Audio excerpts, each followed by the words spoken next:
Welcome to Sports from the Couch. I gotta say, it's the stupidest thing in sports. With your host, Mike Mercado. Players cannot stand him. Coaches cannot stand him. Most importantly, the fans can't stand him. Brought to you by Mercado Airwaves. I'm gonna say it once, and hopefully I'm wrong, but it's a disaster waiting to happen. That is so bad, that is absolutely brutal. Hello and welcome in, friends, to another edition of Sports from the Couch here on Mercado Airwaves. Thank you so much for making us a part of your day. I hope each and every one of you had a wonderful, safe weekend. It is Monday, October 26, 2020, in the greatest city in the world, Chicago, Illinois. I'm your host, Mike Mercado. Thank you so much for making us a part of your day. It is a Monday night football edition of the show as the Chicago Bears will take on the Los Angeles Rams, and we will be all over it today. But before we get to all that, let's take care of some housekeeping notes. You guys can follow me all over the internet. I'm on social media. You can follow me on Twitter at Mike M Media. I'm on Instagram at Mike Mercado Media. And the show is on Twitter at Couch Sports Talk. Like, rate, review, and shares wherever you get your favorite podcast at Mercado Airwaves. We have swag, guys. The holiday season's upon us. You can get some gifts over at teespring.com/Mercado Airwaves.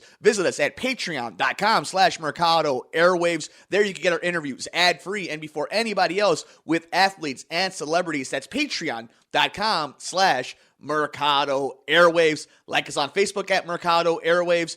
YouTube.com/Mercado Airwaves Network. Make sure you guys like, rate, review, and share us over there as well. Come play video games with us on Twitch, twitch.tv/Mercado Airwaves. And of course, keep up to date with everything that's going on with the podcast on Twitter at Mercado Airwaves. So we have made it to Monday Night Football. It is the end of Week 7 in the NFL, and the Rams and the Bears will finish off this week. A matchup between two really good teams, the 5-1 Chicago Bears, the 4-2 LA Rams. And when I say two really good teams, I guess that's where we're going to start off with first, right, on this edition of the show is, are these two good teams? I mean, we saw what happened around the NFL this past week. Tampa Bay goes off and snaps on the Vegas Raiders, and you have Tom Brady throwing 5 touchdowns and just the offense going crazy, right? You have Pittsburgh and Tennessee in this really intense matchup. And then you have Green Bay that's just steamrolling through the Texans. Buffalo survives over the Jets. What we learned in Week 7 is the thing that we've always known, especially if you're a fan of the NFL, if you cover the NFL, it's that it's week to week. Every other Sunday, every Thursday, every Monday, it's not just any team could win, that any given Sunday mantra. It literally means we don't know what these teams are. We don't know what an injury is going to do to a team. We don't know where a superstar is going to emerge out of nowhere. We don't know when a player is going to go over the cliff. And all around the league, that a lot of opinions changed from where some teams are headed to where other teams aren't.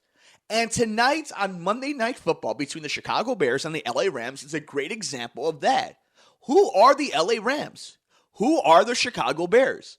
Are the Chicago Bears the team that beat up on the Tampa Bay Buccaneers, made them look bad? Or are they the team that looked bad against the Giants and the Falcons? Is Nick Foles good enough with this offense to lead this Bears team to a true deep run in the playoffs? Because we know the defense can. And you say all of this, and you literally could just turn it on its head and say the exact same thing about the LA Rams. We all know Aaron Donald's maybe the best player on the defensive side of the ball in the NFL. Khalil Mack makes an argument for it. J.J. Watt any other year can. There's plenty of people that can make that argument, right? But these two teams have legitimate superstars, Hall of Famers on the defensive side. You know, it's funny. I got into a conversation with the general manager of the radio station I work at, and we were talking about sacks and how that's a very overrated stat. And while you may think that it's an overrated stat, that, you know, you could luck into a sack and it really doesn't necessarily help the team, what does help the team is putting pressure on a quarterback. You don't have to get them down. Look at that game between the Packers and the Texans this past week in Week 7. What did you see? It's not that Deshaun Watson was constantly getting sacked. It's that he was constantly feeling pressure. Constantly there was somebody at his feet. Constantly he had a dirty pocket. That means something. It means something when a quarterback feels crowded. And the Chicago Bears do that better than almost any other team simply off of the talent they have in that front seven. And it's interesting because Chuck Pagano doesn't really send people.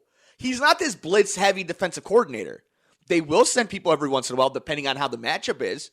Maybe they'll line somebody a little bit far to the left, and all of a sudden you have to deal with Roquan and with Smith and with Khalil Mack, and like they have this really strong defense that they could beat you man to man.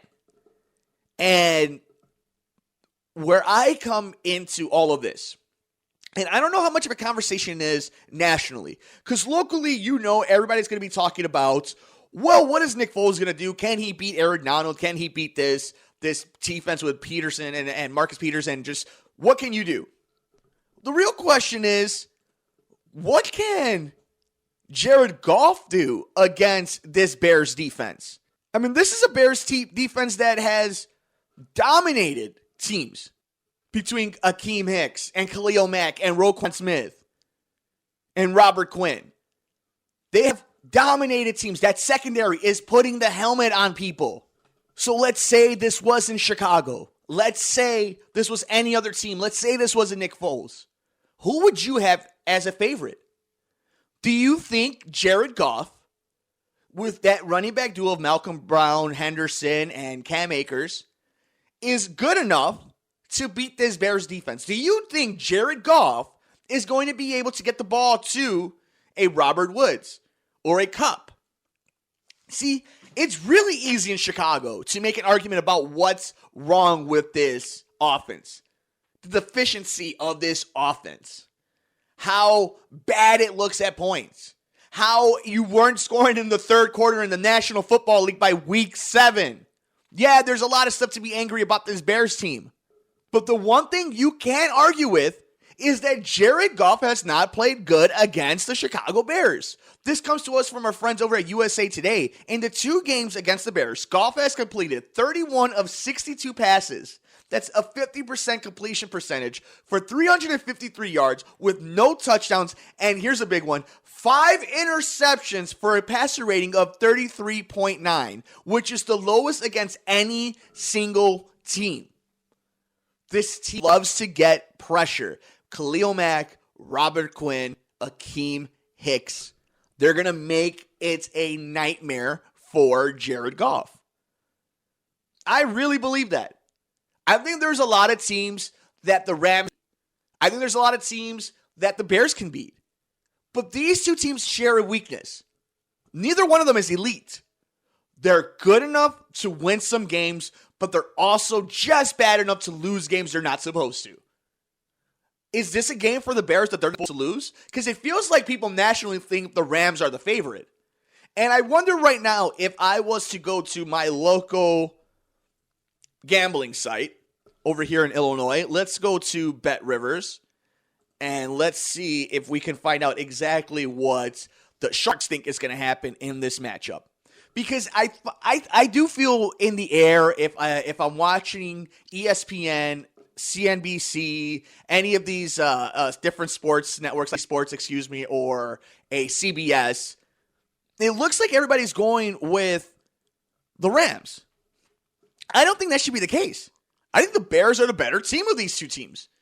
I think you can say that the Rams have better offensive weapons, but yeah, right here. Okay, so on our website, it looks like to win, it's plus 235 for the Bears, minus 275 for the Rams, and it is a spread of minus 6.5 for the Rams. The Bears are going to win this game. I don't know if they win by touchdown, but I definitely think they're going to win this game. I think they're going to put pressure on Jared Goff, but I don't think he's going to look that great. And there was talks about Robert Woods being on the injury report throughout the week. They don't have as good of a running game like they did with Todd Gurley. If you look at the phases of it, defensively, I think the Bears are a better. You can have the secondary of this LA Rams team. They're going to make some, with Jalen Ramsey, they're going to make some plays every once in a while, but they can be had. I really don't think as a unit they compare to this Bears team. I think in the other phase of offense, Jared Goff's a better quarterback than Mitchell Trubisky. But this isn't Mitchell Trubisky. The X factor that you got to deal with Nick Foles in a quarterback versus quarterback matchup, there is no streakier quarterback than Nick Foles in the National Football League. There is no quarterback that can have a horrible 3 quarters like a Nick Foles and then come out of nowhere and beat the Atlanta Falcons the way he did. Although a lot of teams come back and beat the Atlanta Falcons if they're not beating themselves. It's an interesting kind of dilemma the Bears are going through right now. Because you can't go backwards to Mitchell Trubisky. And you know that Nick Foles can win you some games. But you know a lot of it is going to be dogfights, for lack of a better word. And on top of that, they're only scoring like 20 points a game. And maybe if this was Kansas City, you'd feel one different way. If they were going against Green Bay, you'd feel a totally different way. But right now against the Rams, I think the Bears are a better team and match up better against the Rams than they do almost anybody else in the NFC. What makes them so good to be a matchup against the Rams makes them horrible for the Green Bay Packers. That's why I don't like that matchup. But this is one I think the Bears have the advantage in almost every aspect on the field. And at any given time, they have more talent than the Rams. So we keep kind of going into the circle, but it really comes down to that moment. Who do you trust more? Nick Foles against the Rams defense or Jared Goff against the Bears defense? I know what I've seen before, and I know how the entire league looks at the Rams. And I know that week to week, they're always this disappointment and there should always be more and what's wrong with this team and is Jared Goff the guy? And then all of a sudden this coming a week because people aren't so certain about the Bears and what kind of team they are with that record. I mean, you got to call a spade. And if this was not a C on the helmet, if this was the Tennessee Titans, we'd be favoring the Tennessee Titans, right? The same thing in this scenario. We're making this harder than it needs to be. I think the Bears win this game. They need offensively. I would love to see them get Montgomery involved. Obviously, you got to run him more than 7 to 12 times. You got to. I want to see Allen Robinson get a lot of love. Jimmy Graham get a lot of love. Mooney, there's guys I would love to see be able to get some love in this game. There's Komek should be able to eat some yards up. Be interesting to see how they incorporate Cordell Patterson in this type of matchup. But if the Bears, and this is the caveat too, they will blow away the LA Rams if they get a turnover that leads to a score. If at any point we look at the box score, you don't have to watch the game. If you look at the box score and you see that the Bears had a turnover that led to points directly, the Bears had blown away the LA Rams. I don't know if that's going to happen or not, but I think if it leads into that direction, I kind of feel that way. That if this game gets out of hand early, it's going to be based off of the Bears making awesome plays on defense and just putting the pressure on Jared Goff. And it's as simple as that. We could try to find all the little intricate details and interesting details and matchups to what this game could be, but these are two very identical teams. I think the Bears have a better defense, and I don't think Jared Goff is good enough to beat a defense like that. And I think Nick Foles is just as good as Jared Goff and is good enough to beat a one-man defense. Leonard Floyd's played well on that defense, but really a one-man defense that has surrounded itself with some talented guys, obviously. But I think the Bears walk into this game and walk out with a victory. I am going Bears 24, Rams 17, and that will lead us into week 8, into the NFL season. Let us know your thoughts, though. Do the Bears win this game? Do the Rams win this game? How? Why? Tell us your reason for the socials. I'm on Twitter at MikeMMedia. You can also follow us on Instagram at Mike Mercado Media. And the show is on Twitter at Couch Sports Talk. Make sure you guys like us on Facebook at Mercado Airwaves. Like, rate, review, and shares wherever you get your favorite podcast at Mercado Airwaves. Teespring.com/Mercado Airwaves. Visit us at patreon.com/Mercado Airwaves. There you can become a producer or listen to our interviews ad-free and before anybody else with athletes and celebrities. That's patreon.com/Mercado Airwaves. Thank you guys so much for joining us for a very special pregame show of the Chicago Bears and the LA Rams on Monday Night Football. You've been tuned in to Sports from the Couch here on Mercado Airwaves. I'm your host, Mike Mercado. Enjoy the games. Enjoy your nights. Take care of yourself. Take care of each other. We will see you next time here on Sports from the Couch. on the Mercado Airwaves Network. I'm Mike Mercado.